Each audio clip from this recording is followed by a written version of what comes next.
Bigfoot's New York Nexus, a state secret revealed. Chapter 1. The believer. The rustle of an ancient tape being played shattered the silence of Tom's dim-lit attic.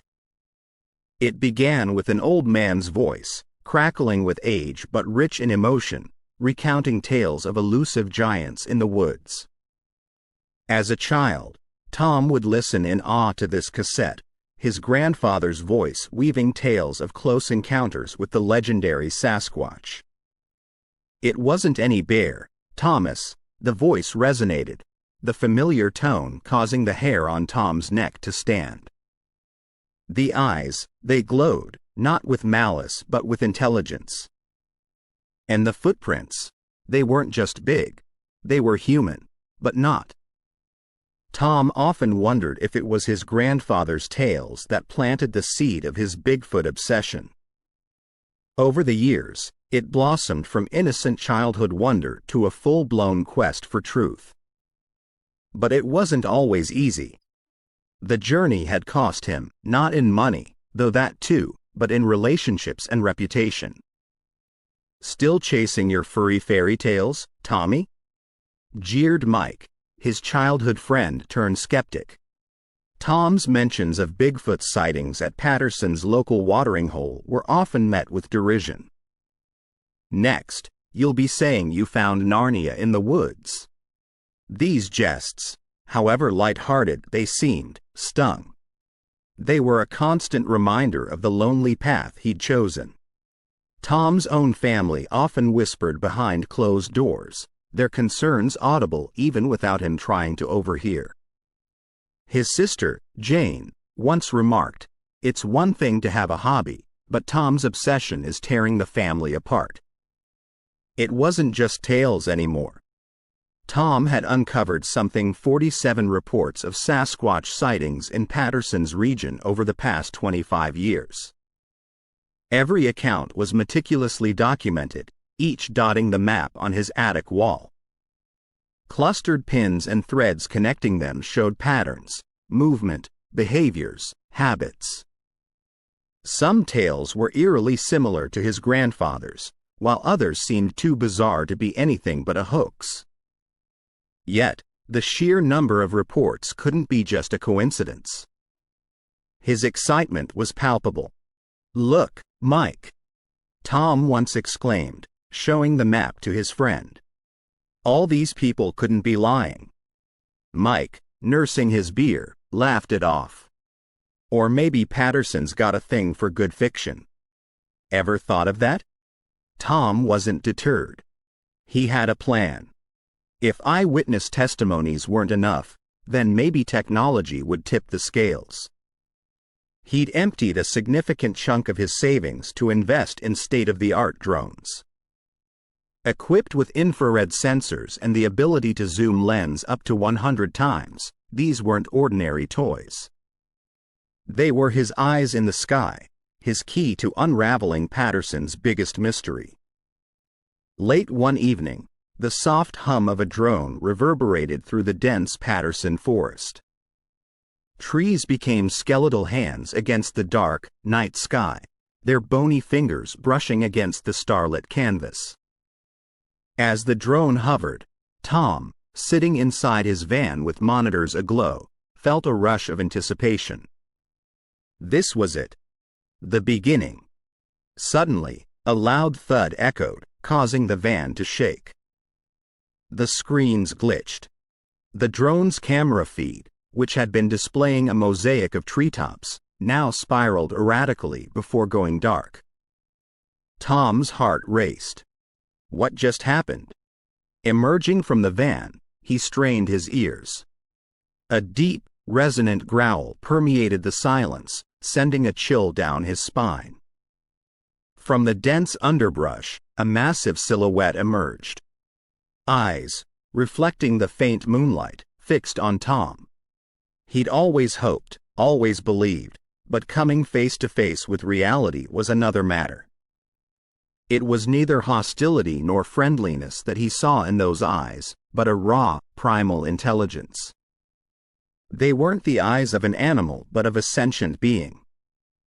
a guardian of secrets that man wasn't meant to uncover. Tom stood frozen, memories, mockery, and ambitions flashing before him. And as suddenly as it had appeared, the figure retreated into the abyss of the forest. He rushed back to the van, heart pounding, the weight of the moment heavy on his chest. The broken drone lay nearby, a casualty of his first real encounter. But this was just the beginning. The hunt had turned personal, and the stakes had never been higher. One thing was clear: the tales were true, and the secrets they held were more profound than he'd ever imagined. The believer had become the witness. Chapter 2. The maiden flight. The sun had just begun its ascent, casting a golden hue over Patterson's dense woodland. Birds chirped their morning melodies, and the world slowly stirred from slumber. Tom was already in the midst of prepping his AI drones, their sleek surfaces reflecting the morning light. The interface on his laptop blinked to life as he calibrated each drone's navigation system. With a deep breath, he initiated the maiden flight. The drones buzzed, lifting off in perfect synchronization, their rotors disrupting the serenity of dawn.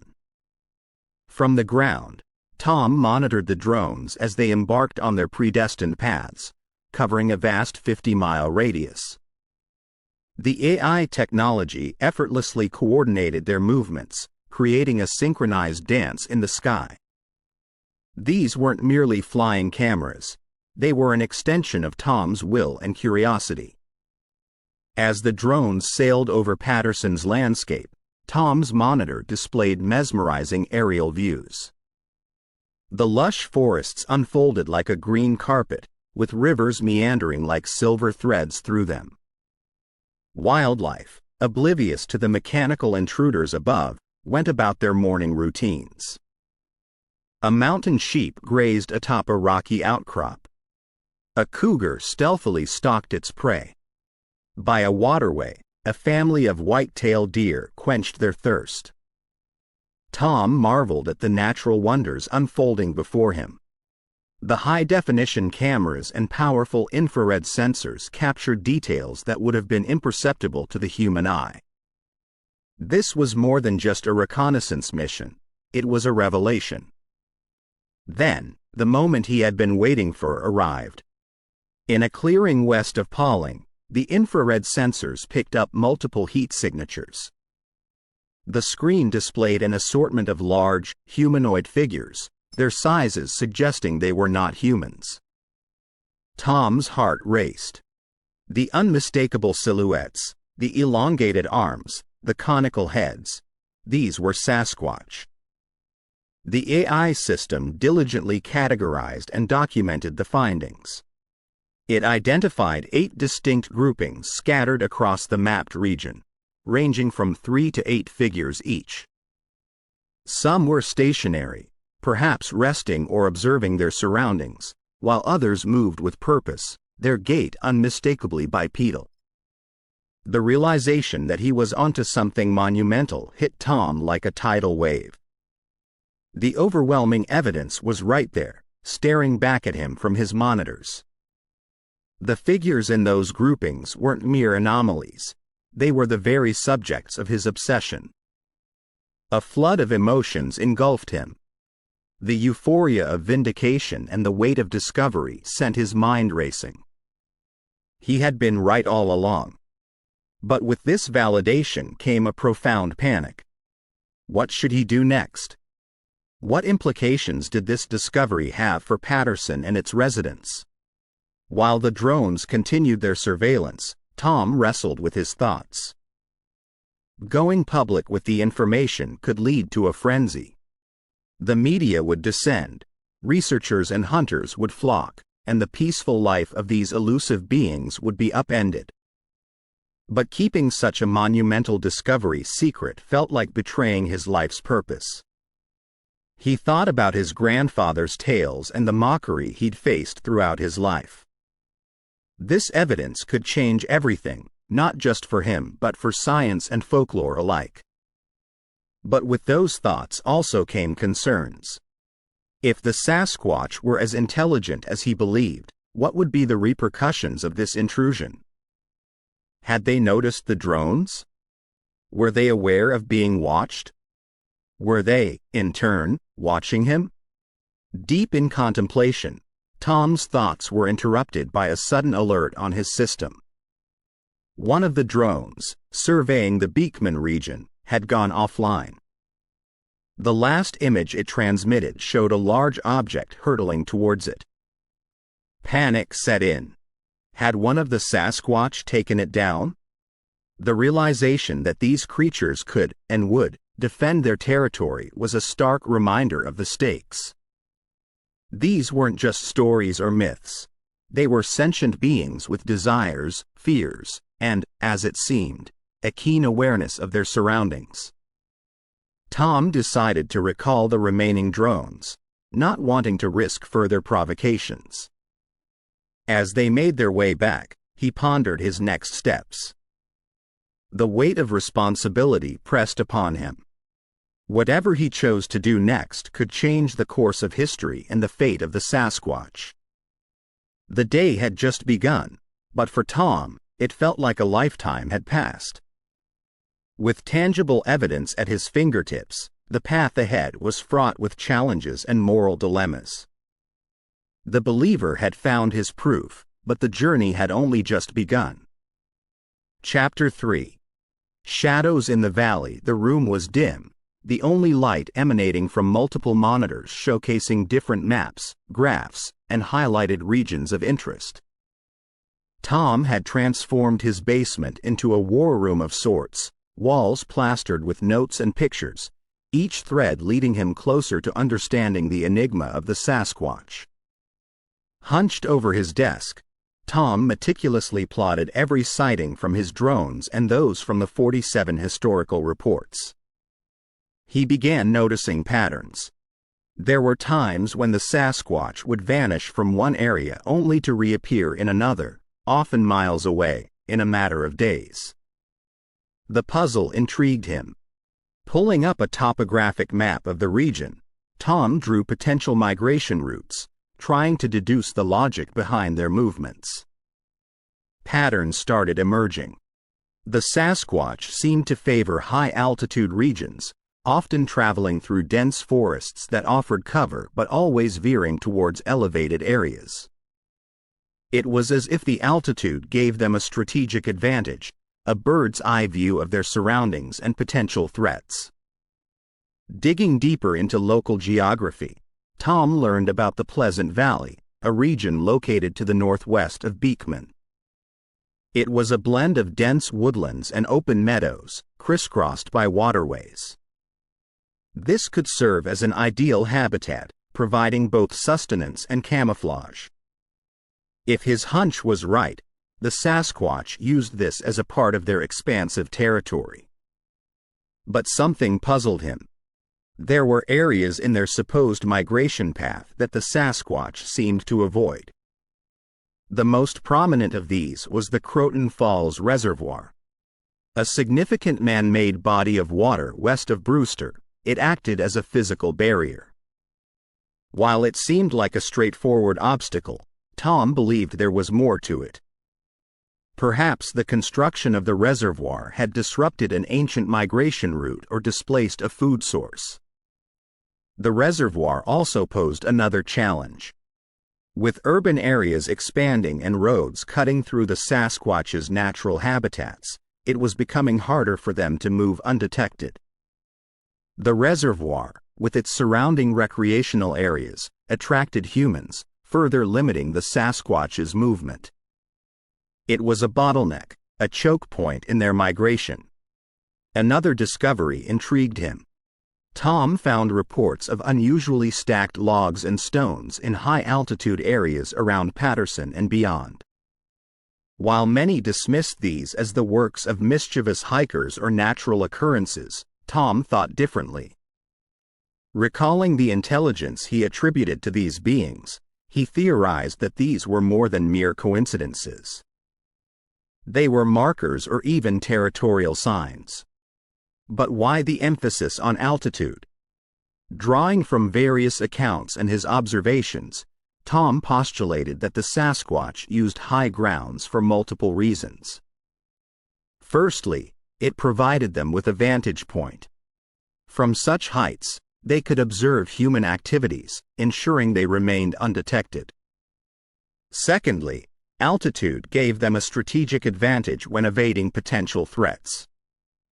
It was easier to move downhill quickly than to climb, allowing for swift escapes. Moreover, the cooler temperatures and differing ecosystems at higher altitudes could offer unique resources, from specific plant varieties to prey that wasn't available in the lowlands. This, coupled with the fewer human encounters, made altitude a logical choice for these elusive creatures. Tom spent days refining his theories, cross-referencing them with available data. The picture became clearer with each passing hour. The Sasquatch were not aimless wanderers. They were strategic migrators with an acute sense of their surroundings.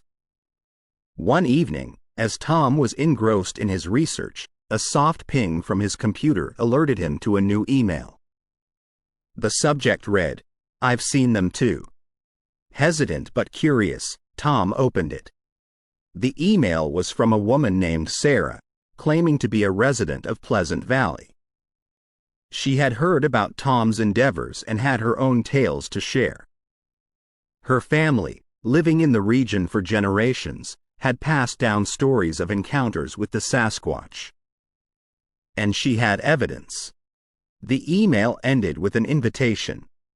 Sarah offered to show Tom specific areas in the Pleasant Valley where she believed the Sasquatch resided. While skeptical, Tom felt a surge of hope. If Sarah's claims were genuine, it could be the breakthrough he needed. As the sun set, casting long shadows across the valley, Tom looked out of his window. The journey into the world of the Sasquatch was proving more intricate than he'd imagined. But every piece of the puzzle, every shadowed figure in the valley, was drawing him closer to the truth. Chapter 4. The intelligent beast. Tom's basement was more alive than ever. The recent evidence from the drone flights had reignited his obsession, now paired with a newfound sense of validation.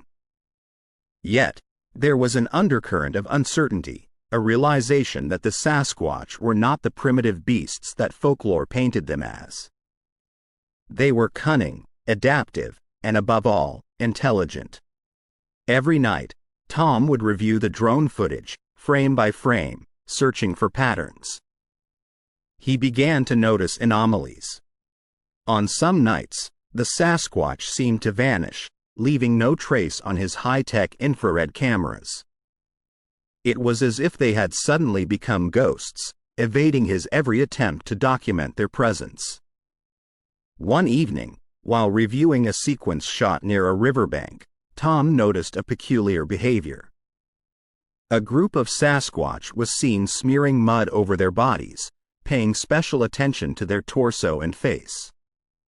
Initially dismissing it as some communal behavior or perhaps a cooling mechanism, a light bulb moment hit Tom when he correlated it with their sudden invisibility on the infrared. The mud, when wet, could act as an insulator, masking their heat signatures from the drone's sensors. In another clip, taken near a high-altitude area, he noticed them using boulders and trees as shields, always ensuring that a physical barrier was between them and the hovering drones. They had not only recognized the drones but had quickly deciphered their purpose and capabilities. Tom felt a mix of admiration and frustration. The more he discovered about these creatures, the more complex the puzzle became. Their behavior indicated a level of social structure and problem-solving that was on par, if not superior, to many animals considered highly intelligent. Sharing his findings with his circle proved to be a double-edged sword.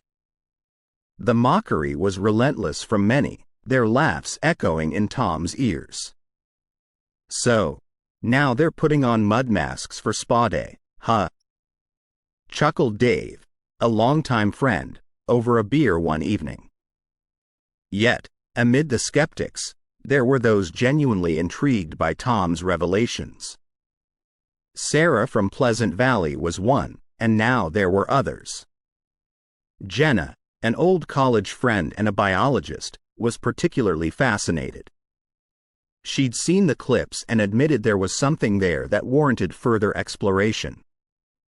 "I've studied primates in the wild," Tom, Jenna mused one evening as they sat in his war room, surrounded by maps and drone feeds. "The behavior you're observing, it's advanced. It's strategic. It's not just about survival, but about understanding the threat and adapting." Their conversations often revolved around the why.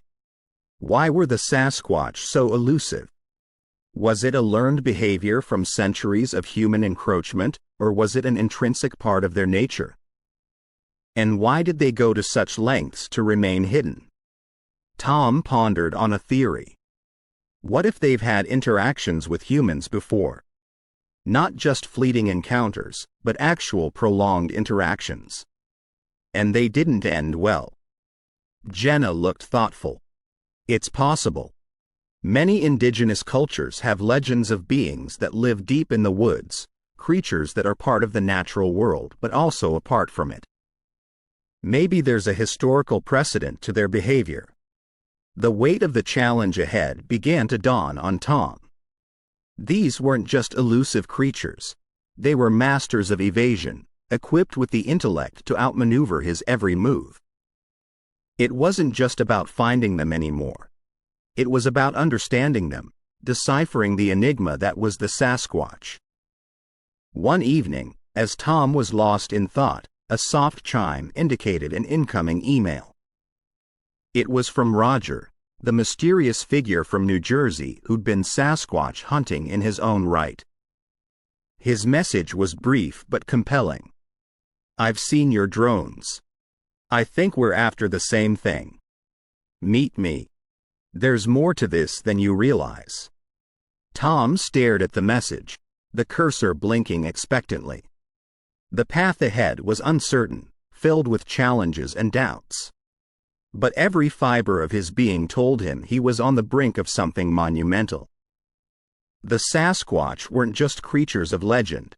They were sentient beings, deserving of respect and understanding. And Tom was determined to bridge that chasm between myth and reality.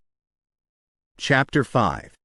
The countermeasures Tom had grown used to the soft hum of the drones as they took to the skies, the almost meditative routine of checking their equipment and setting their flight paths.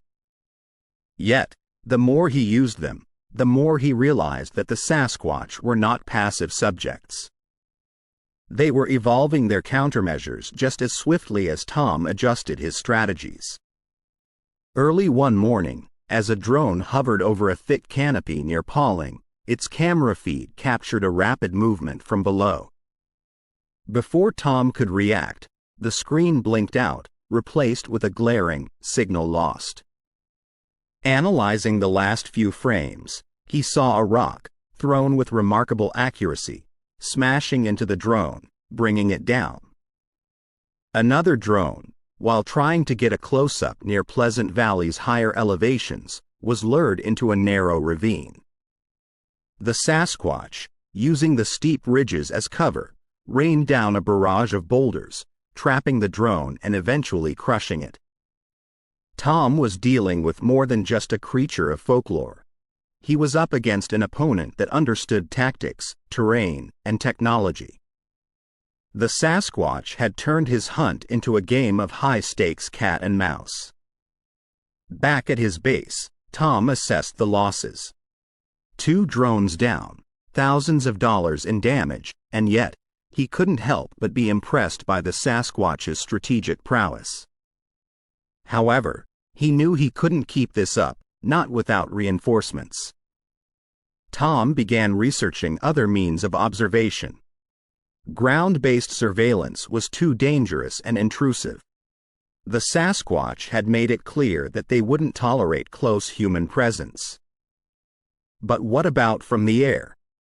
Tom's thoughts turned to helicopters. They were louder and more conspicuous than drones, but offered the ability to cover more ground and retreat quickly if necessary. With the right pilot and onboard equipment, Tom could potentially observe the Sasquatch from a safe distance without being grounded by rocks or confined by the terrain.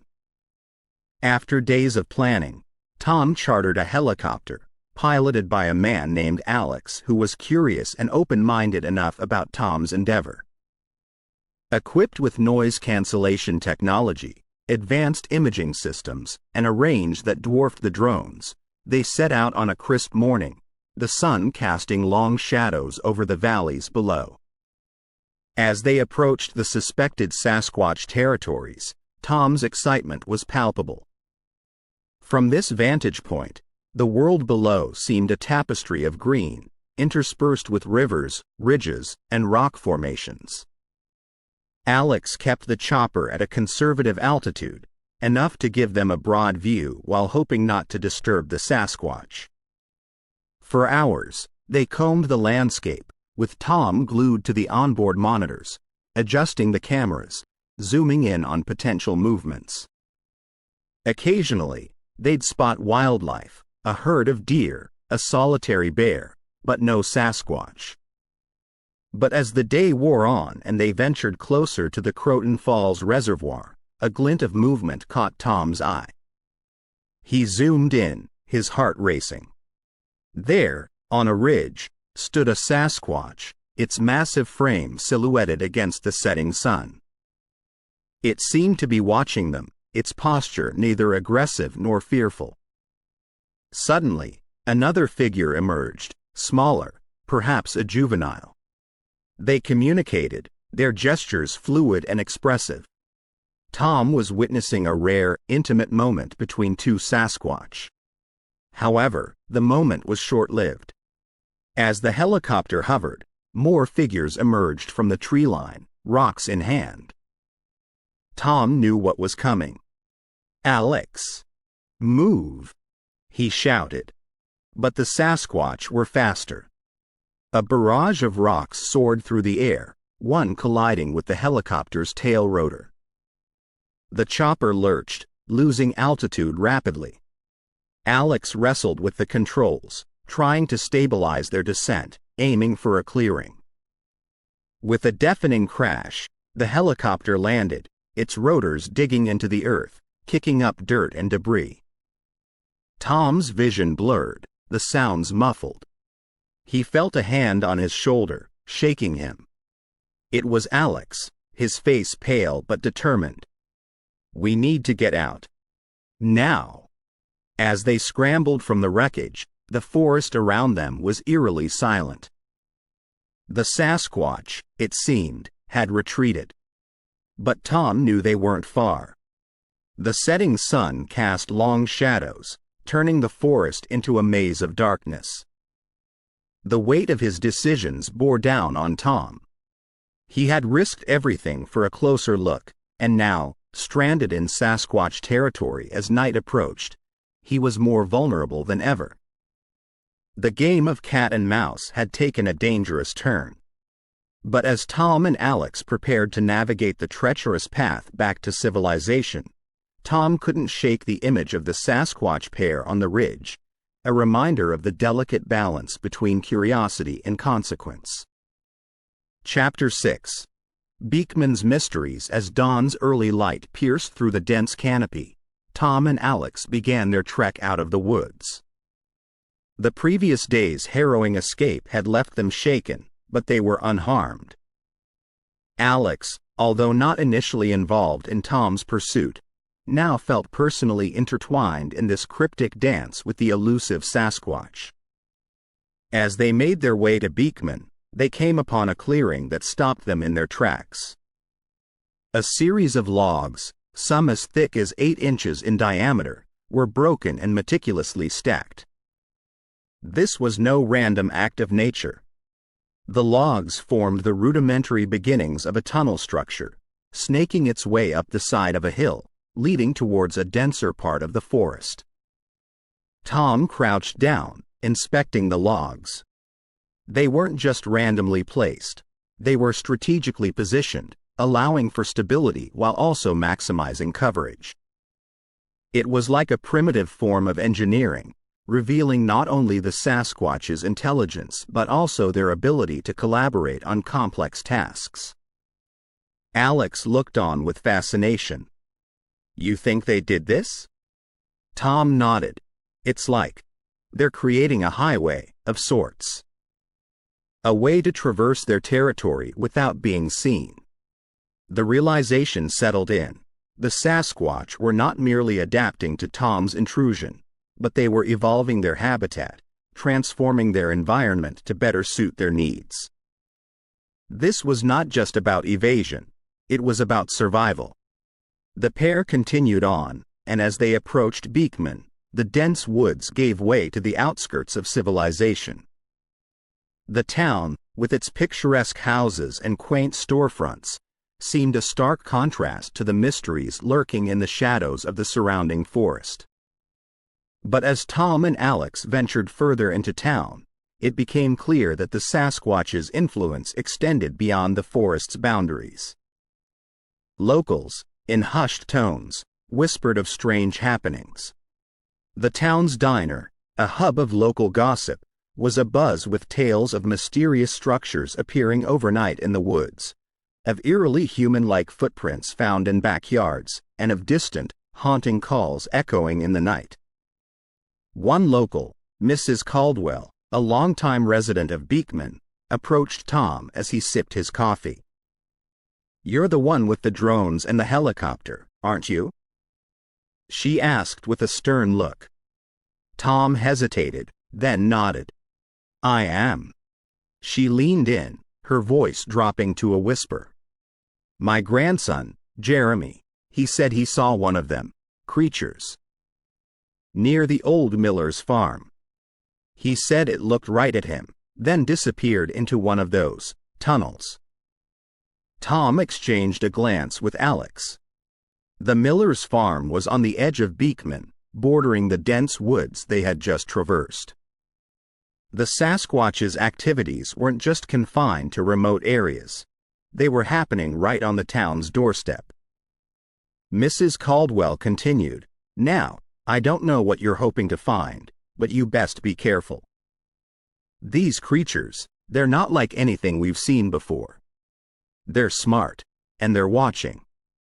Tom thanked her for the information, mulling over her words. The weight of his actions was becoming more apparent. He was no longer just an observer. He was a participant in a larger story, one that the town of Beekman was becoming an unwitting part of. That evening, as Tom and Alex pored over maps, plotting their next move, Tom couldn't shake the feeling of being watched. The Sasquatch, with their uncanny intelligence and collaborative spirit, were sending a clear message. They were aware, they were adapting, and they were always one step ahead. But for Tom, the puzzle of Beekman's mysteries was too tantalizing to resist. The broken logs, the tunnels, the town's increasing rumors, they were pieces of a larger tapestry that he was determined to unravel. Yet, as the shadows of the night deepened, the line between hunter and hunted began to blur. In the heart of Beekman, the mysteries of the Sasquatch beckoned, promising answers, but also hinting at dangers yet to be uncovered. Chapter 7. The meeting ground. The air in Tom's makeshift campsite office was thick with tension. Maps, articles, and drone footage were spread across every inch of the wooden table he had brought with him. Alex sat opposite, reviewing the collection of evidence and speculations they had accumulated. "One thing's clear," Tom began, a steely determination in his voice. "Beekman isn't just a migration path. It's a meeting ground." Alex looked up, intrigued. "What makes you say that?" "The tunnels," Tom replied, pointing to the sketches of the Sasquatch-built structures they had discovered. "They're not just pathways. They're corridors for interaction. Think about it. Different clans, from different regions, converging here. The idea was revolutionary. If Sasquatch clans from different regions were meeting, sharing knowledge, and perhaps even coordinating their efforts, it added an entirely new dimension to the mystery. The concept of Sasquatch as solitary wanderers was challenged by this revelation. Tom pulled up another piece of evidence, a blurry photograph of two Sasquatch-like figures, slightly different in build, seemingly communicating. The photograph, though not definitive, suggested interaction, perhaps even collaboration.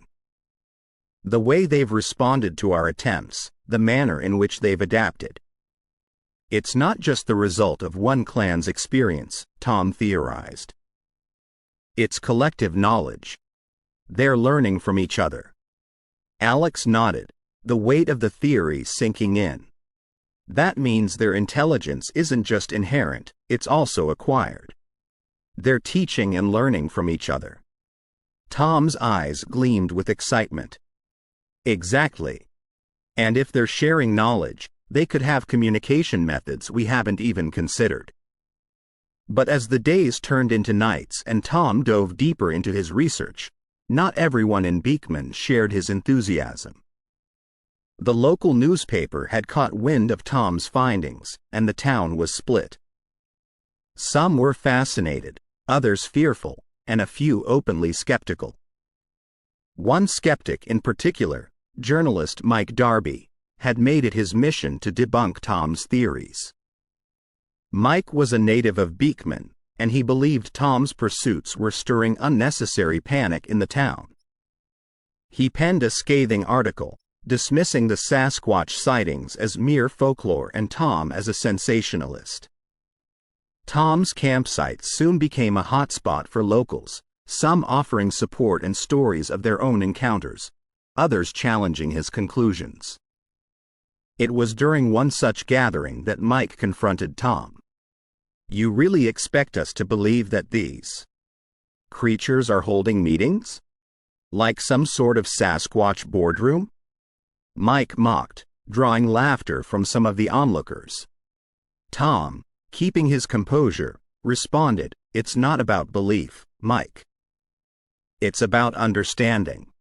There's evidence here that can't be ignored."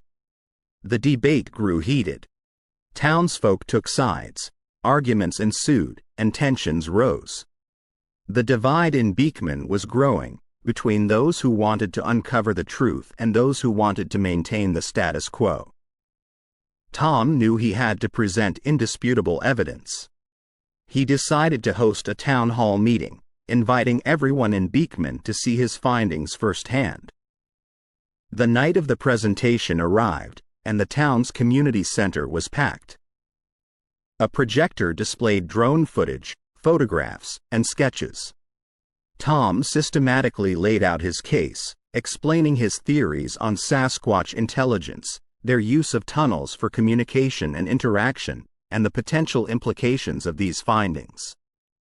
Mike Darby, ever the skeptic, was in the audience, arms folded, a skeptical look on his face. However, as Tom presented his evidence, even Mike couldn't ignore the weight of what was being shown. The climax of the evening was a recording from one of Tom's drones. It showed a group of Sasquatch emerging from different tunnels, congregating in a clearing, and seemingly interacting. Their gestures, movements, and interactions were undeniably deliberate. The room fell silent. Tom concluded, "These beings are not just wandering aimlessly. They're interacting, collaborating, and adapting. It's time we understand them rather than fear them." The applause that followed was overwhelming. Many were convinced, but others, including Mike, remained skeptical, albeit less vocal in their doubts. As the crowd dispersed, an old woman approached Tom.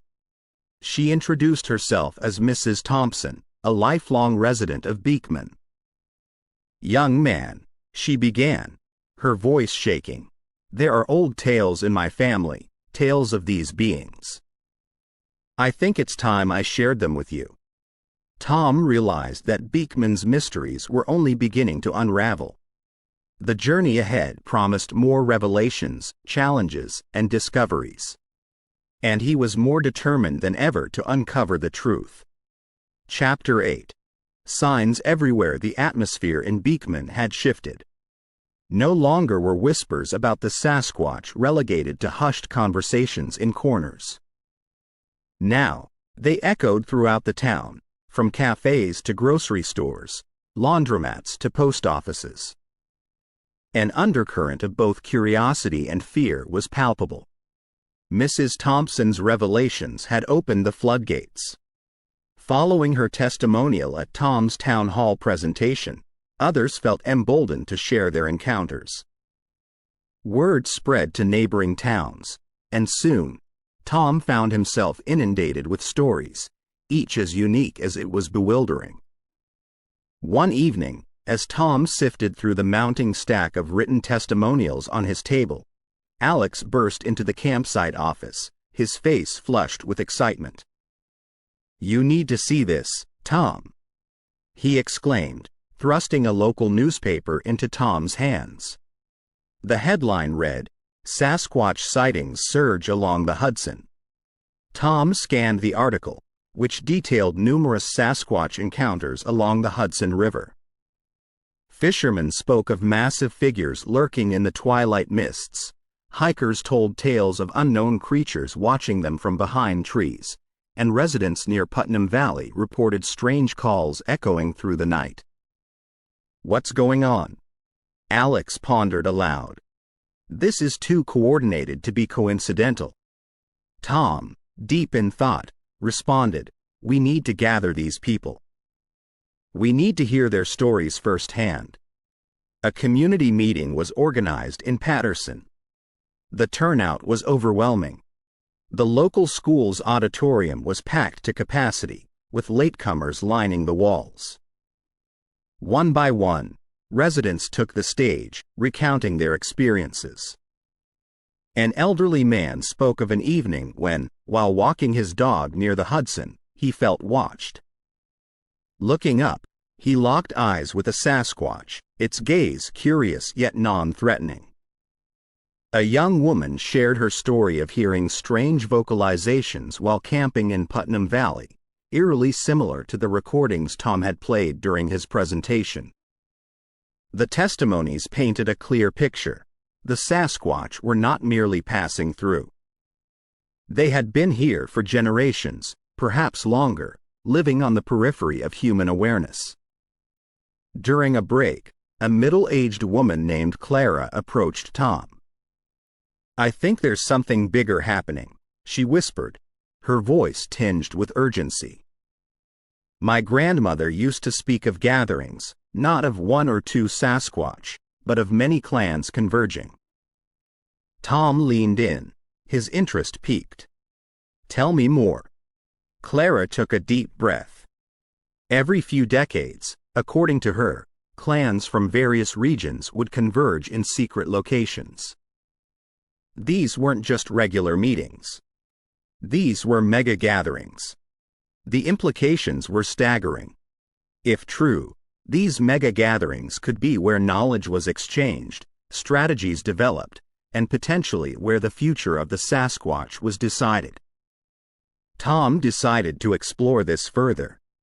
He organized small focus groups with elders from Patterson and neighboring towns, hoping to uncover more about these rumored mega gatherings. To his astonishment, similar tales emerged from different sources, lending credence to Clara's claim. But where were these gatherings taking place? Was there one imminent? The clues were scattered, but Tom was determined to connect the dots. One evening, poring over maps with Alex, Tom had a revelation. The Hudson. It's not just a water source. It's a conduit, a pathway. The reports from Putnam Valley, the increased sightings near the Hudson, it's all connected. They might be preparing for a gathering. The idea was thrilling but also daunting. If they could locate and observe one of these mega gatherings without intruding or causing alarm, it would be an unparalleled window into Sasquatch society. Tom knew the risks were immense.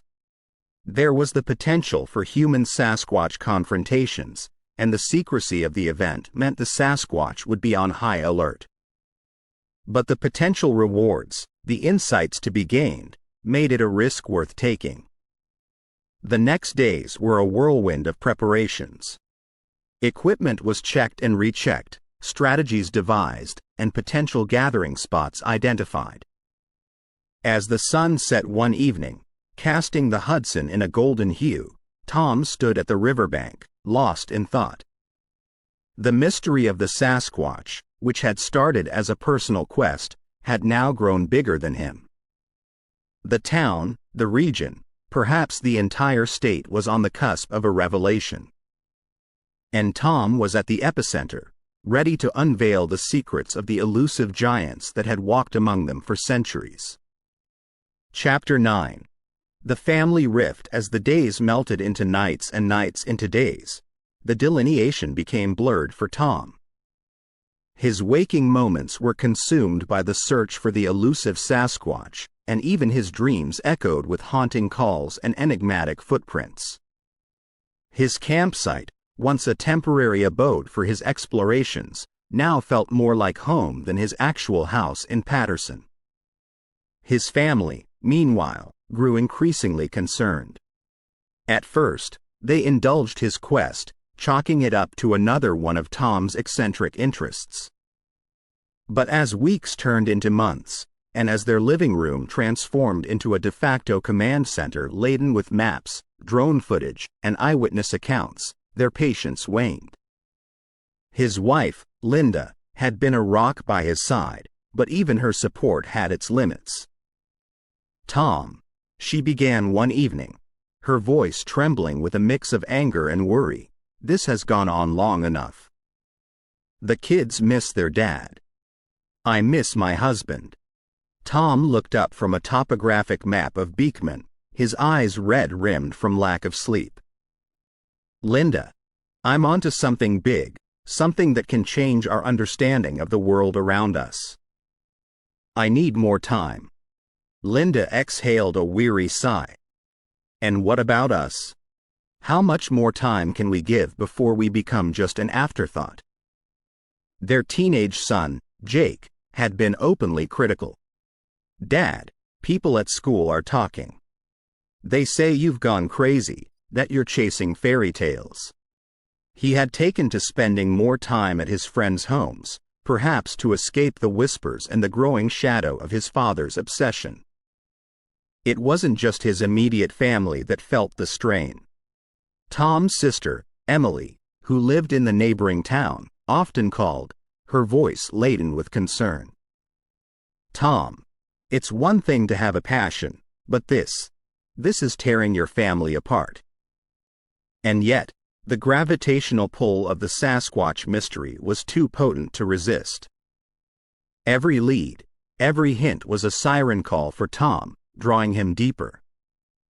One late afternoon, as the golden rays of the sun painted the trees in hues of amber and orange, Tom decided to take one of his solitary hikes. The dense woods near Putnam Valley had been a recent hotspot for sightings, and he hoped to find more clues. Walking softly, he tuned his ears to the forest symphony. The chirping of crickets, the distant hoot of an owl, the rustling of leaves underfoot. A sudden, distinct rustle, heavier and closer than any animal he recognized, caught his attention. Instinctively, Tom crouched, trying to make himself as invisible as possible. From behind a thick cluster of trees, he spotted movement. A young Sasquatch, perhaps no more than 4 or 5 feet tall, emerged cautiously, its eyes wide with curiosity. Tom's heart raced.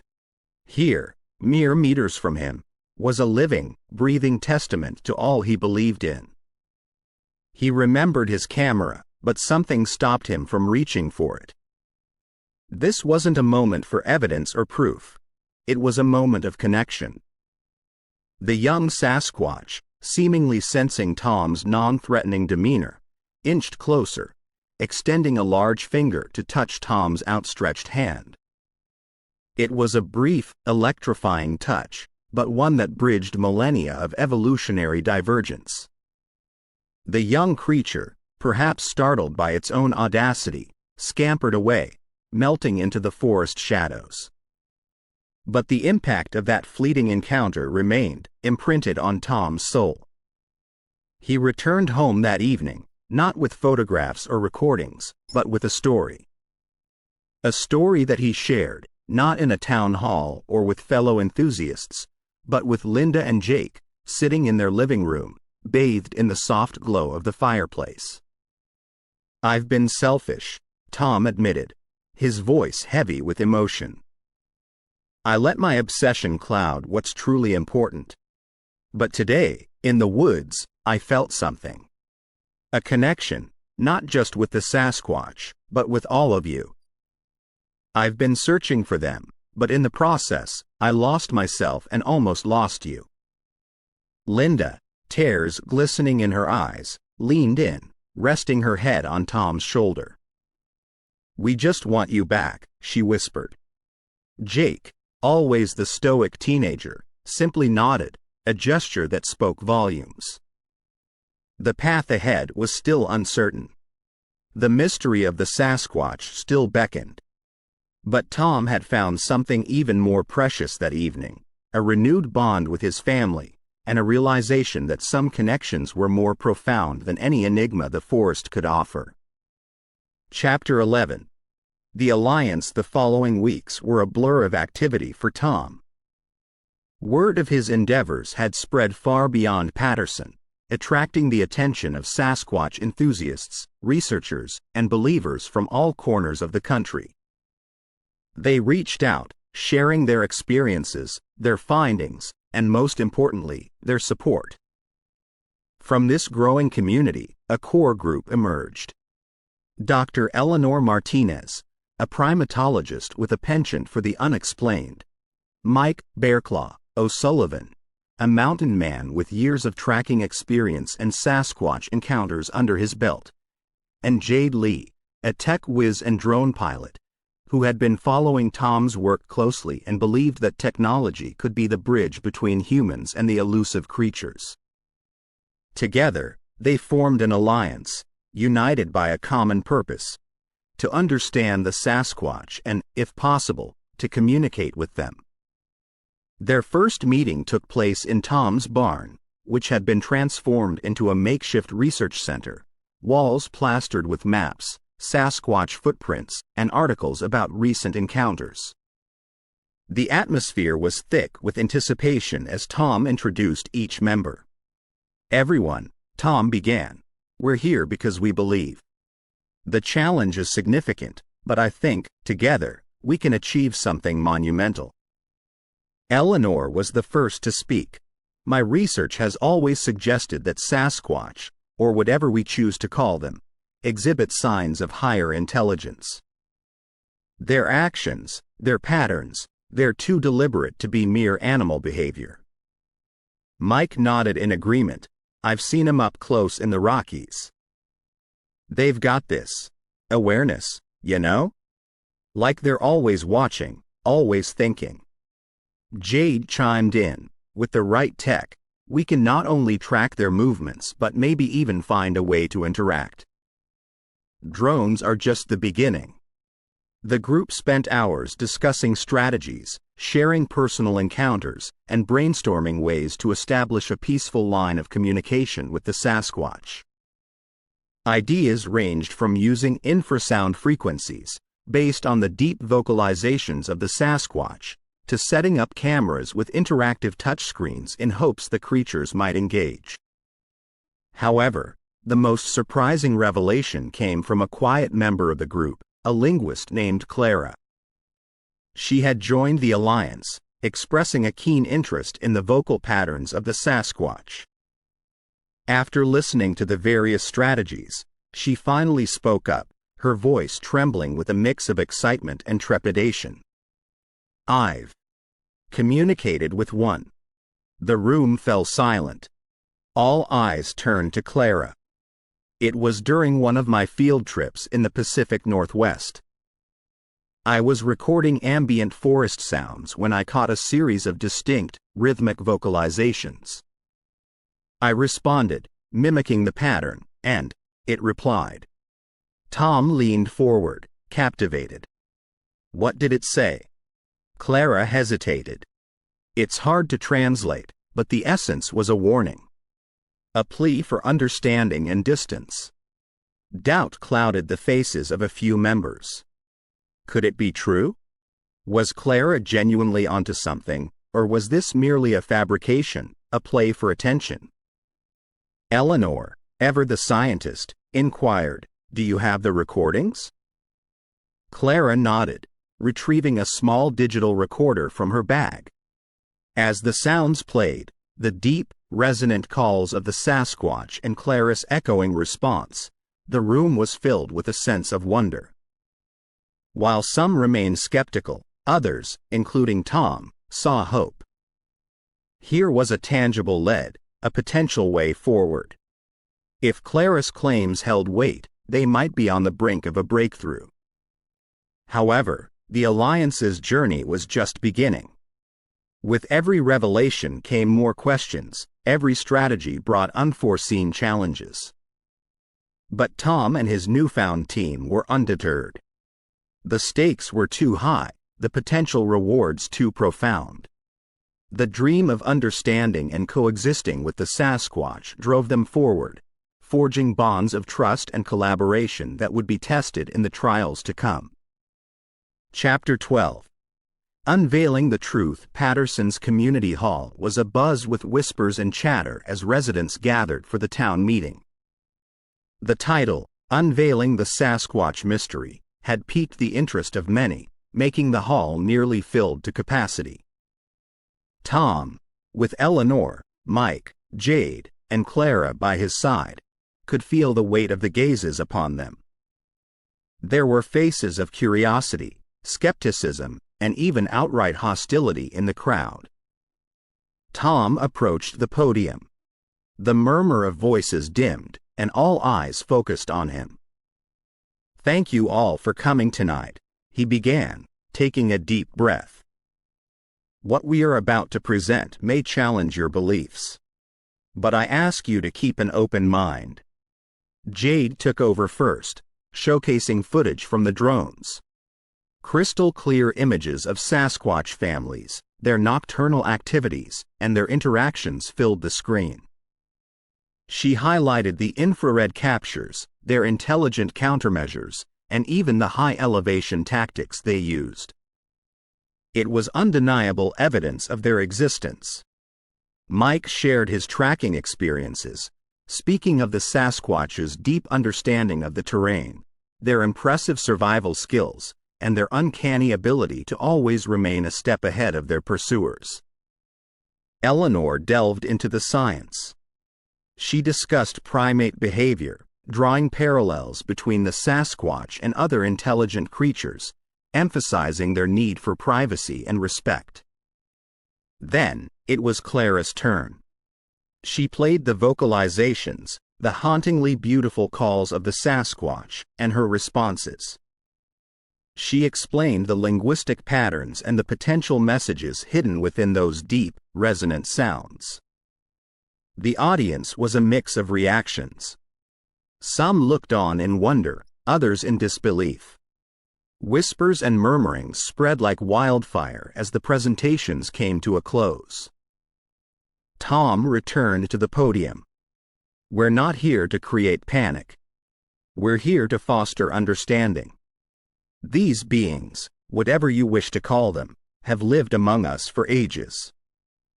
The evidence suggests they mean no harm. They seek only to coexist. A hand shot up from the audience. Mr. Dawson, a local businessman known for his skepticism, stood up. You expect us to believe this fairy tale? These manipulated videos and stories? Eleanor responded calmly, every piece of data, every footage, and every account we've presented is genuine. We invite any expert to verify them. Another resident, Mrs. Whitman, a schoolteacher, voiced her thoughts. If they're real, and they've been here for so long, why haven't we seen more of them? Mike answered, because they're masters of their terrain. They know how to remain hidden, how to blend in. And they have a deep sense of self-preservation.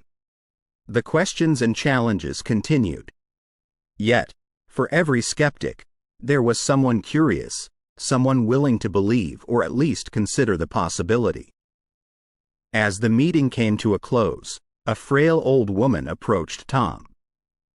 With silver hair and deep-set eyes that held a century's worth of wisdom, she introduced herself as Agnes Doyle. My grandfather told me tales of the Sasquatch. He mentioned a place, a sacred ground, where they would gather. He called it the heart of the forest. Her voice was barely above a whisper. Tom's heart raced. Could this be the lead they needed? The key to the Sasquatch's main dwelling? Do you know where it is? He asked eagerly.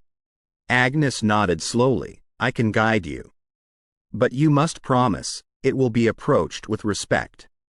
Tom assured her, our only aim is to understand and to ensure their safety. The Alliance had a new mission.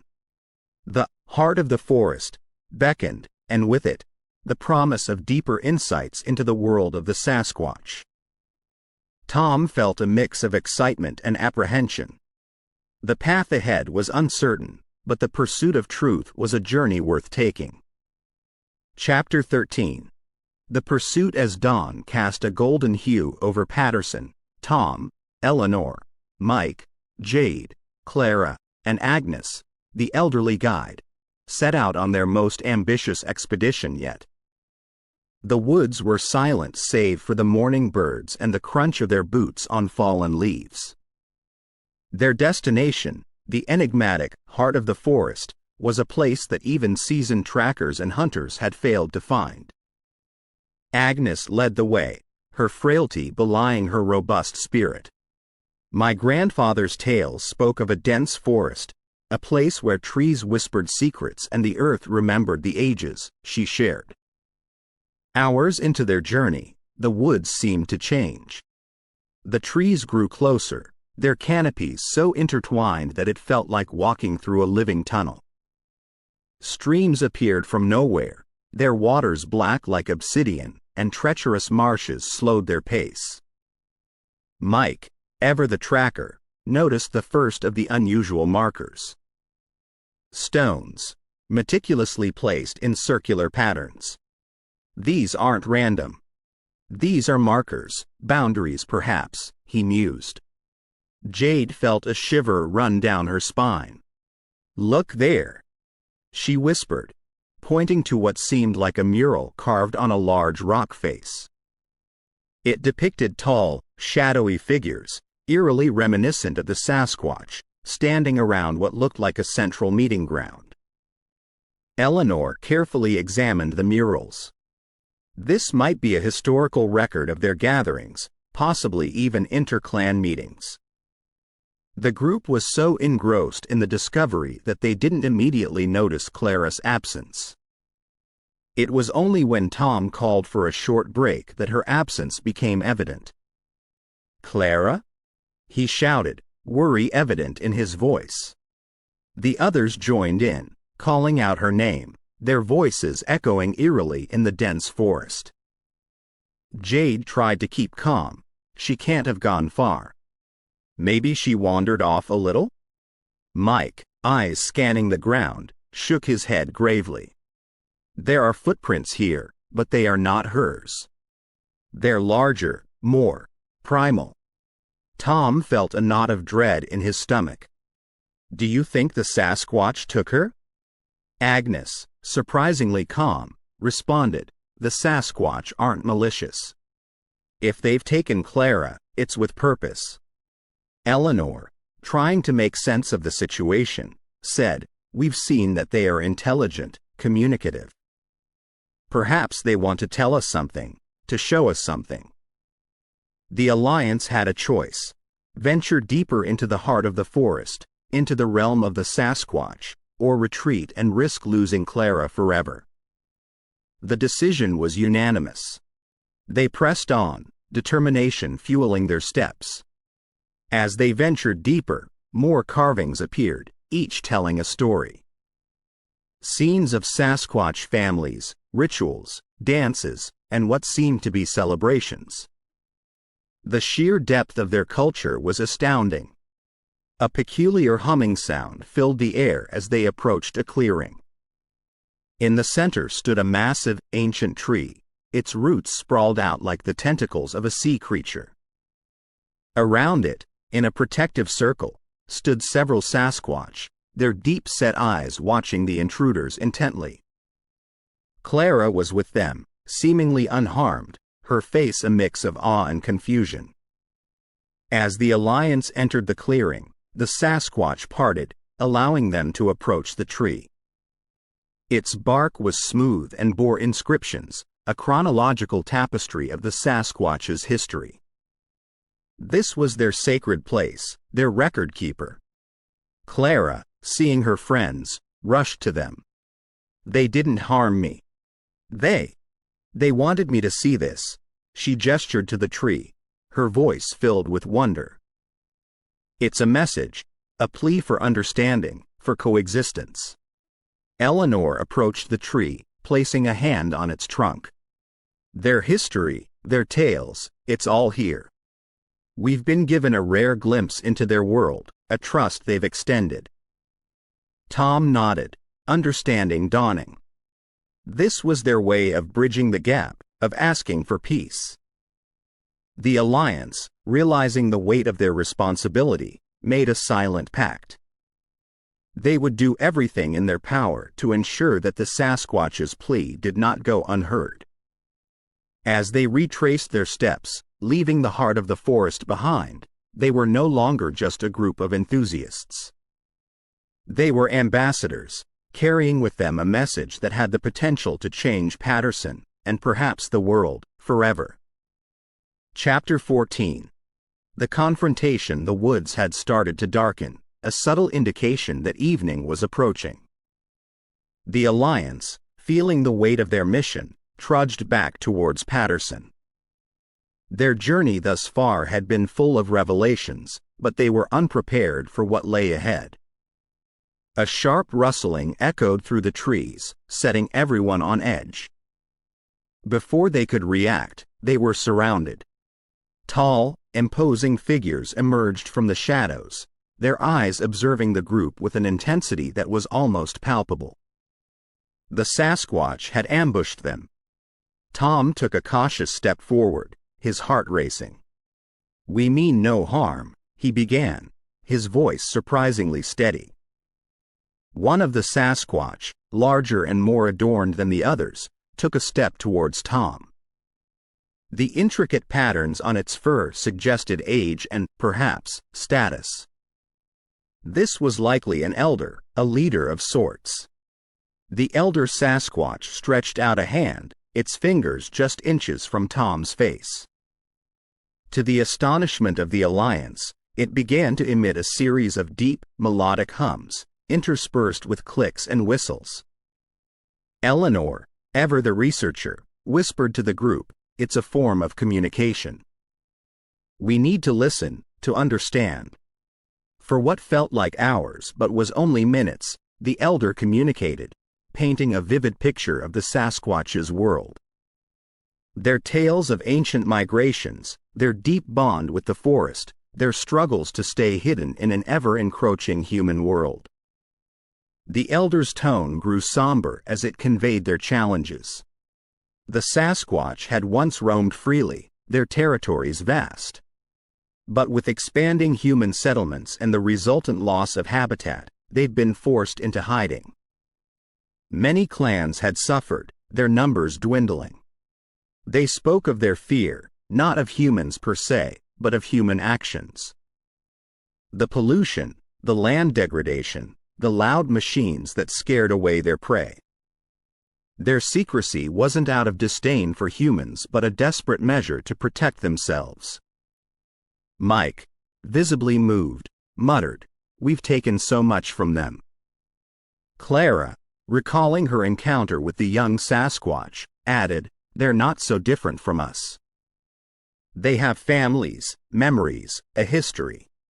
We owe them their safety." Tom nodded, taking a deep breath before addressing the elder Sasquatch. "We understand your fears. And we want to help." The elder seemed to contemplate Tom's words, its gaze unwavering. After what felt like an eternity, it hummed softly, the tone suggesting gratitude and a hint of hope. The other Sasquatch, perhaps sensing the shift in mood, began to disperse, their towering figures disappearing into the thick foliage. The elder, however, lingered for a moment longer, locking eyes with Tom in a silent exchange of understanding before vanishing into the forest's embrace. The Alliance was left in awe, the magnitude of their encounter sinking in. "We have a duty," Tom whispered, determination in his eyes. "Not just to the Sasquatch but to ourselves, to understand and to coexist." The group, united in their mission, made their way back to Patterson, their journey forever changed by the truths they'd uncovered and the challenges that lay ahead. Chapter 15.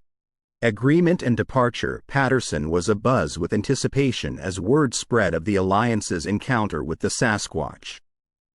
News outlets, local and national, clamored for the scoop, but Tom and the Alliance prioritized a town hall meeting, keen on addressing the residents first. The town hall was packed, the hum of conversation rising and falling as townsfolk whispered amongst themselves. Eleanor took the lead, playing a recording of the Sasquatch's melodic humming.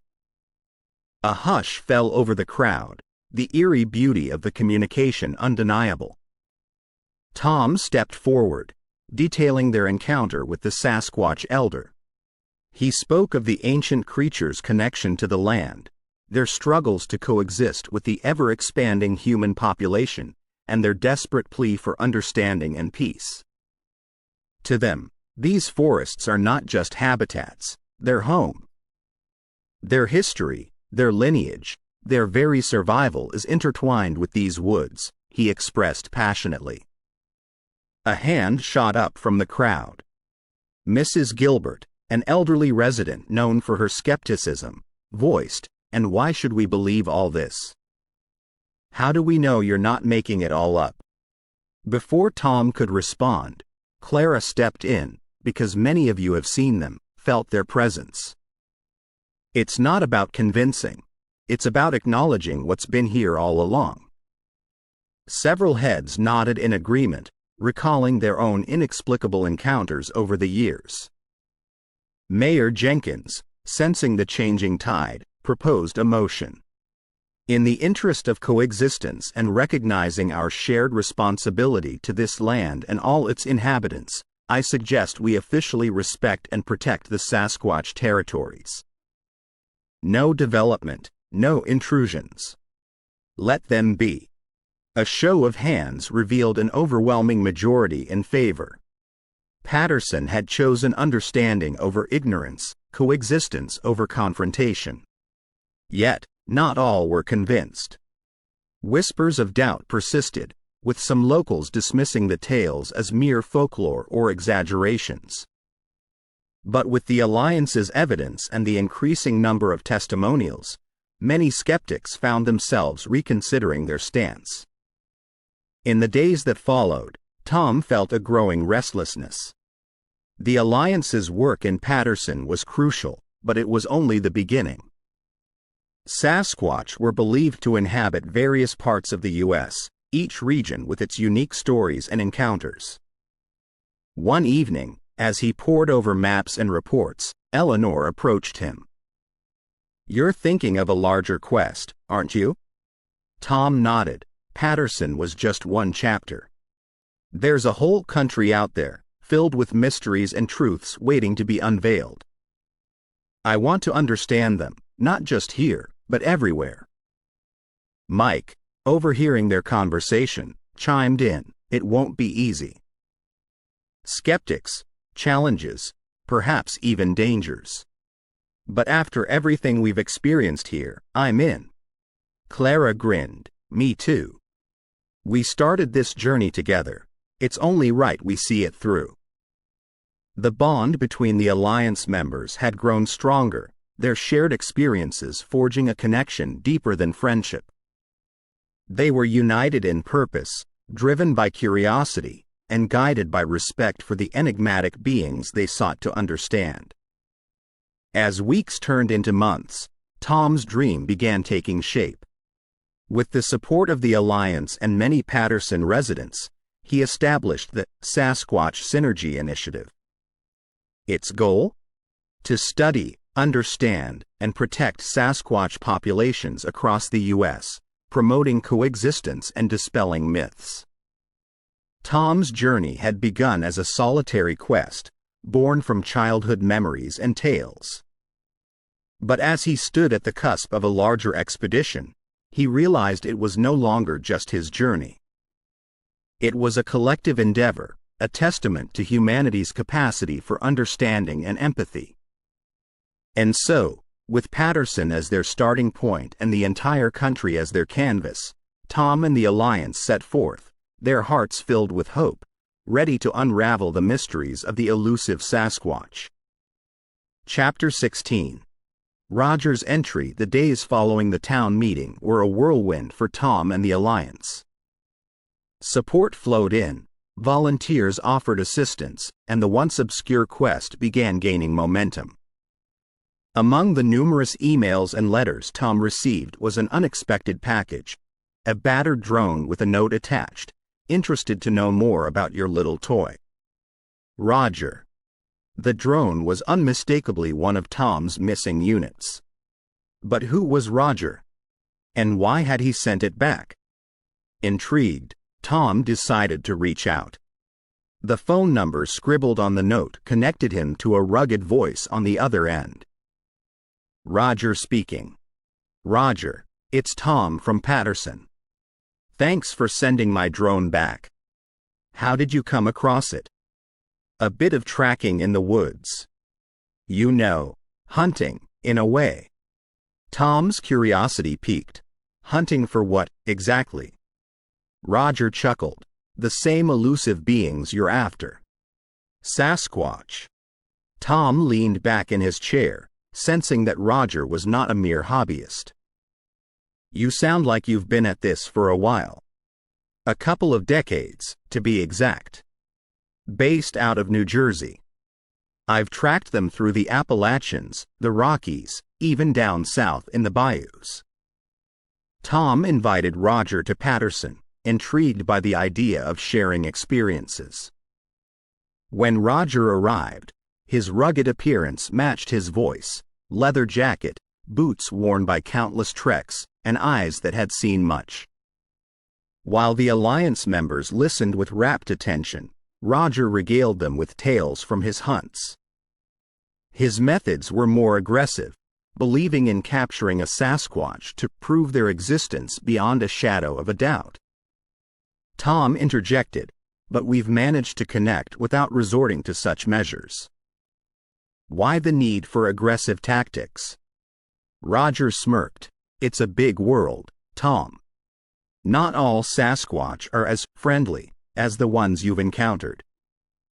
Some regions, they're considered dangerous, even deadly. Eleanor bristled. We need to approach them with respect and understanding. Aggression will only result in retaliation. Roger raised an eyebrow. I respect them. But respect doesn't mean we have to tiptoe around them. They're creatures of the wild, after all. As the evening wore on, it became evident that Roger's philosophy sharply contrasted with the Alliance's. Yet, there was no denying his vast knowledge and experience. He spoke of Sasquatch clans far beyond New York, each with distinct behaviors, territories, and interactions with humans. The ones in the Pacific Northwest are more accustomed to human encounters. Down in Florida, however, they're elusive, blending seamlessly with the swamps. And in the Rockies, Roger's voice lowered, hinting at untold dangers. They're more territorial, even hostile. Clara questioned, "Why do you think there are such stark differences in behavior?" Roger shrugged. "Different regions, different challenges. Maybe it's human encroachment, maybe regional threats we're unaware of. But mark my words, understanding them fully requires understanding their diversity." The evening ended with mixed emotions. Roger's tales added depth to their quest, but his methods were a source of concern. As they parted ways, Roger handed Tom a map. "This," he pointed to a dense forest region in the Pacific Northwest, "is where I believe their main dwelling is." "It's not just about New York, Tom. The Sasquatch world is vast, and if you're serious about understanding them, that's where you need to head." Tom looked at the map, realization dawning that their quest was much larger than they'd anticipated. As Roger's car disappeared into the night, Tom felt the weight of the responsibility on their shoulders. The path ahead was uncertain, and Roger's entry had added both insight and complexity to their journey. Chapter 17. The new adventure. Despite the obvious differences in their philosophies, there was a begrudging respect between Tom and Roger. Roger's vast experience could open new avenues of understanding, while Tom's method of peaceful interaction might ensure safer encounters. After several discussions, both over coffee and late-night phone calls, they decided to embark on a joint venture into the Pacific Northwest, the heart of Sasquatch country. The alliance had mixed feelings. Clara was wary. "Tom, you've seen how aggressive Roger's tactics can be. What if he provokes them?" Tom sighed, rubbing his temples. "I know, Clara. But he has knowledge we can't ignore. We just have to ensure our methods dominate the journey." Roger's preparations were thorough. He arrived one day with a truck loaded with equipment: trail cameras, night vision goggles, tranquilizer darts, and large cage-like traps. Tom stared at the cages, alarmed. "Roger, we agreed, no capturing." Roger smirked. "Relax, it's just a precaution. You've seen the friendly ones, remember? I've encountered the not-so-friendly ones." Despite the rocky start, preparations continued. Eleanor and other alliance members helped gather resources and set up a base camp. Tom's approach was more scientific, collecting journals, books, and mapping out regions with reported sightings. They also decided to bring 2 drones, hoping to survey the areas from above, a technique that had proven effective in Patterson. As days turned into nights, their departure loomed. It was evident that while their end goal was the same, to understand the Sasquatch, their means were vastly different. Roger was the hunter, seeking to prove, while Tom was the researcher, aiming to understand. One evening, as they were loading supplies, Roger broke the tension. "You know, Tom, I admire your passion. But these creatures, they're not like the deer or rabbits we're used to. They're smart, sometimes smarter than us. That's why I believe in being prepared for everything." Tom nodded. "I get it. But our first instinct can't be aggression. We have to try understanding first." Roger sighed. "You sound just like my daughter. She's a wildlife biologist. Believes in coexisting with nature, not dominating it." Surprised, Tom asked, "Why didn't she join you?" Roger's face darkened. "Let's just say, one of my expeditions didn't end well, and she's never forgiven me. Thinks I'm reckless." Tom placed a hand on Roger's shoulder. "Let's make sure this one ends differently." The evening before departure was filled with anticipation. The alliance threw a small farewell gathering, wishing them luck. As the sun dipped below the horizon, casting an orange-pink hue over Patterson, Tom and Roger stood side by side. Clara approached, handing Tom a small pendant. For luck, she whispered, hugging him tightly. Roger smirked. Hope that works better than my compass. Eleanor chimed in. Just remember, understanding is the key. Approach with an open heart. The next morning, as dawn broke, Tom and Roger, with their conflicting philosophies and shared passion, embarked on their journey. Driving through the dense forests of the Pacific Northwest, they were heading into uncharted territories, both geographically and in their partnership. As the dense canopy enveloped them, the two men, hunter and believer, began their new adventure, not knowing what mysteries awaited them in the heart of Sasquatch country. Chapter 18. The farewell Patterson seemed different to Tom. He couldn't say if it was the town that had changed or if it was him. As he strolled through familiar lanes, memories from childhood tales of the elusive Sasquatch to his recent, life-altering encounters with the mysterious creature washed over him. The laughter, mockery, moments of fear, and the unimaginable thrill of discovery played in his mind like a montage. Yet, amidst it all, a deep feeling of melancholy settled within him. He stopped by the old oak tree near his childhood home, where many summer days were spent imagining wild adventures. As he traced the initials, TM, carved years ago, a realization dawned upon him.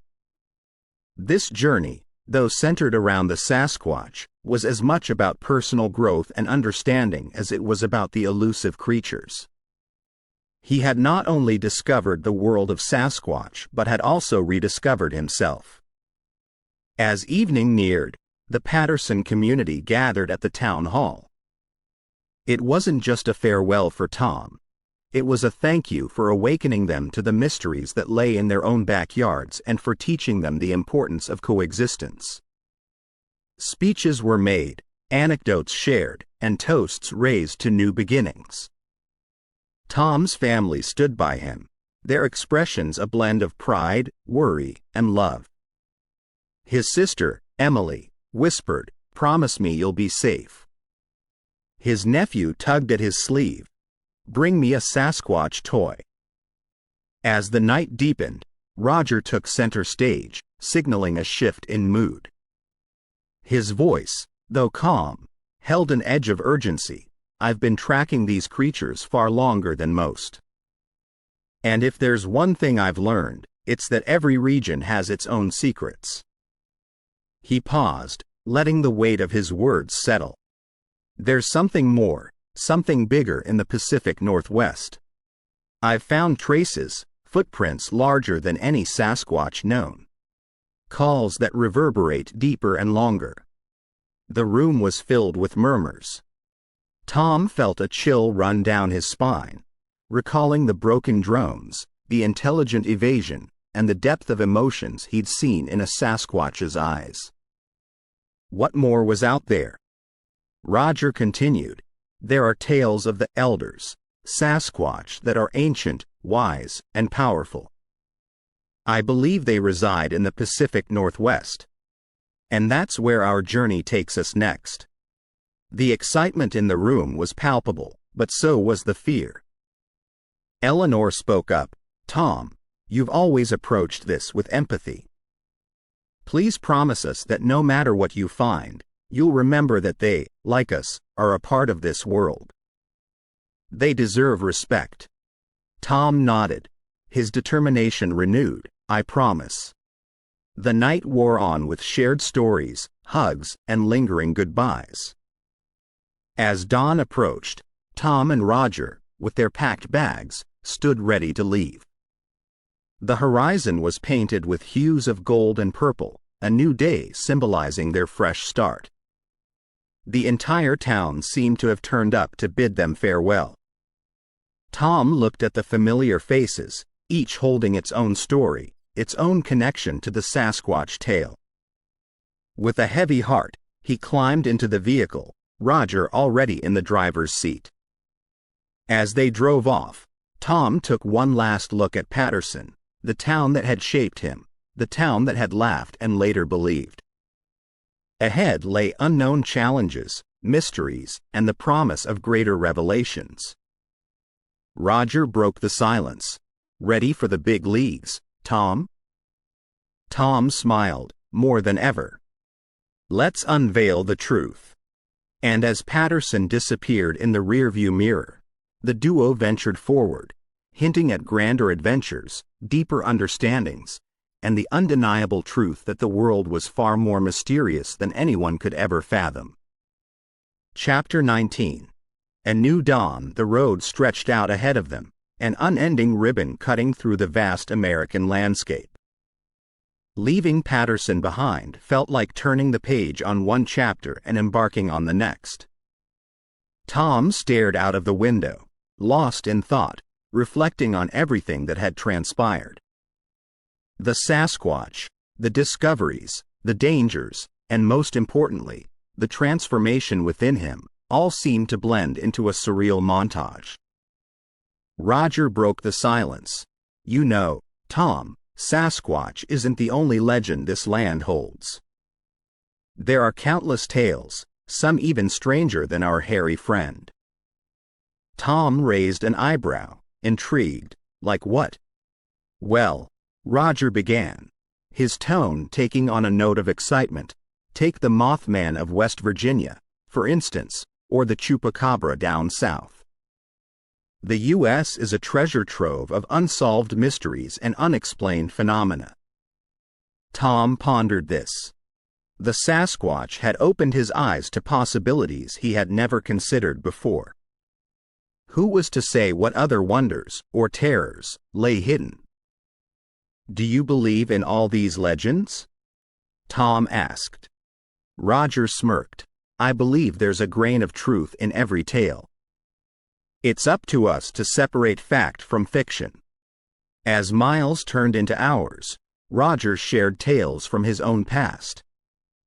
Stories of eerie lights in the woods, of whispers that seemed to come from nowhere, and of shadows that danced just out of sight. These narratives painted a picture of a world much larger and mysterious than Tom had ever imagined. "I've had some close calls," Roger admitted. "But it's the thrill of the hunt, the quest for knowledge that keeps me going." He glanced over at Tom. "That's what drives you too, isn't it?" Tom nodded, deep in thought. The magnitude of their mission became increasingly clear. They weren't just tracking the Sasquatch. They were diving headfirst into the vast, uncharted realms of the unknown.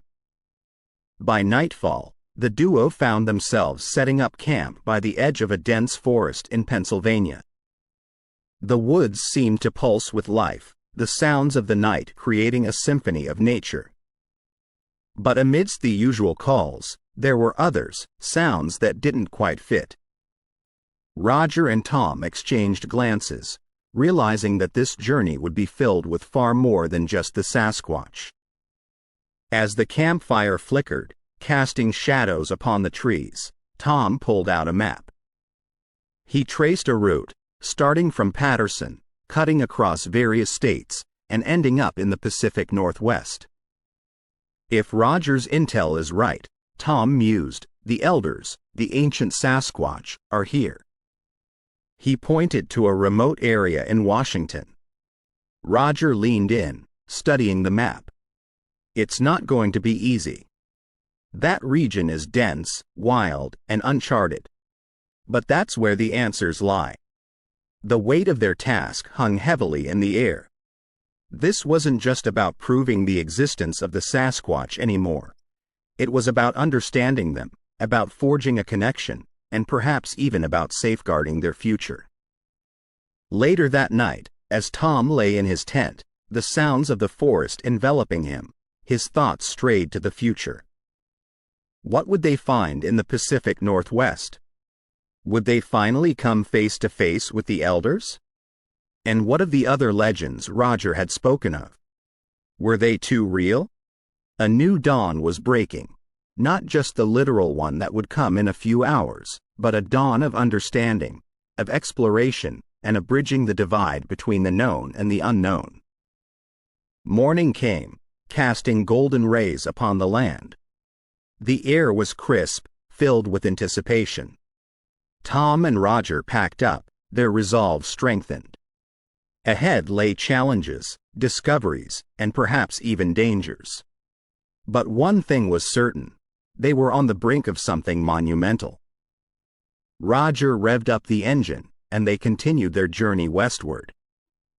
With every passing mile, the vastness of the Sasquatch world and the world of the unknown unfolded before them. Chapter 20. To be continued.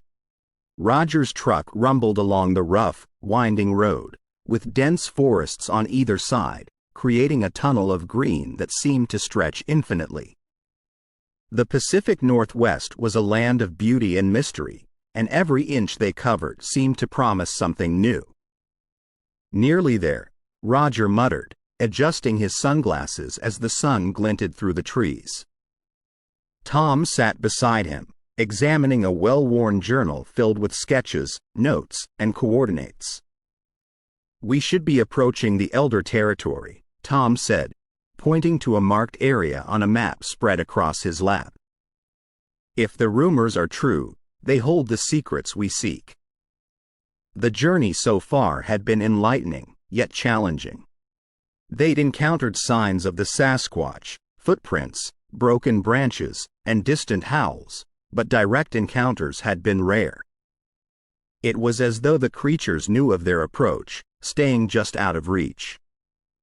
The truck came to a sudden halt, jolting Tom from his thoughts. Roger pointed towards a tree in the middle of the road, its massive trunk cleanly cut, deliberately blocking their path. "This wasn't here yesterday," Roger whispered, looking around cautiously. "It's a message." They climbed out of the truck, inspecting the blockade. Freshly carved symbols adorned the trunk, depictions of tall creatures and symbols of the sun and moon. "They're warning us," Tom murmured. "Or guiding us." Suddenly, a low growl echoed through the trees, and the surrounding forest plunged into an unnatural darkness. The birds fell silent, and a chilly wind began to whip up. Looking around, Tom and Roger noticed shadowy figures moving swiftly between the trees. They weren't alone. "Get back to the truck," Roger commanded, but as they turned, the vehicle was enveloped by thick, curling vines that seemed to sprout from the ground itself. The duo, backed against the truck, watched as a particularly large silhouette stepped into the dimming light.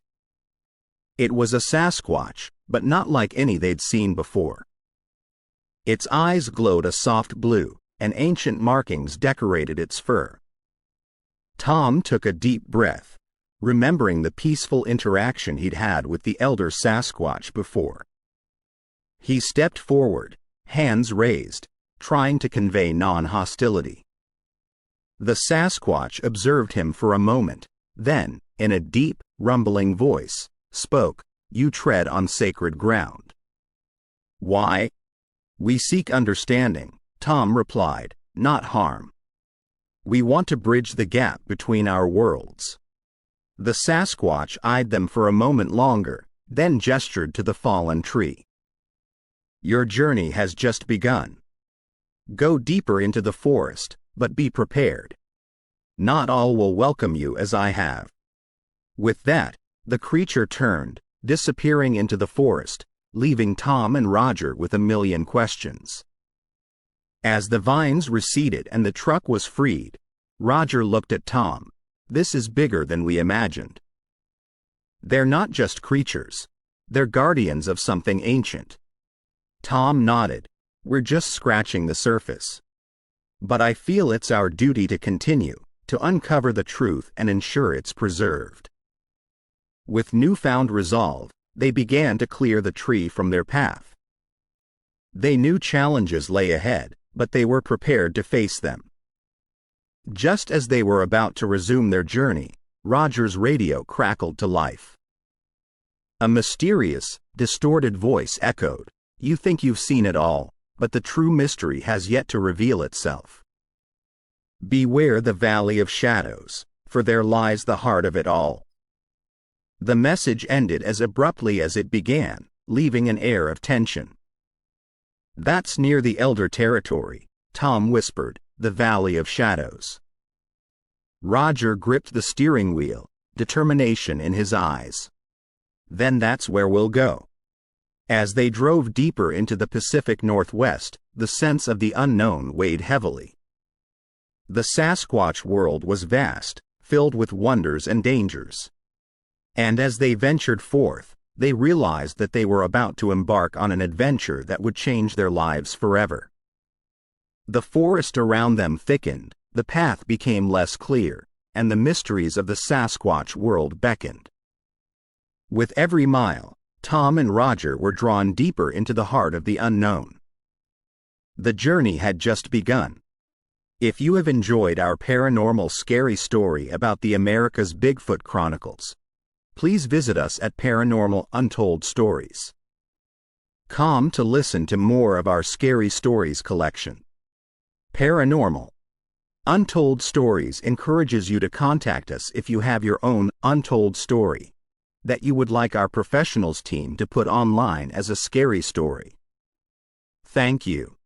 Please follow our YouTube channel, Paranormal Untold Stories, and encourage others to do the same. Paranormal Untold Stories.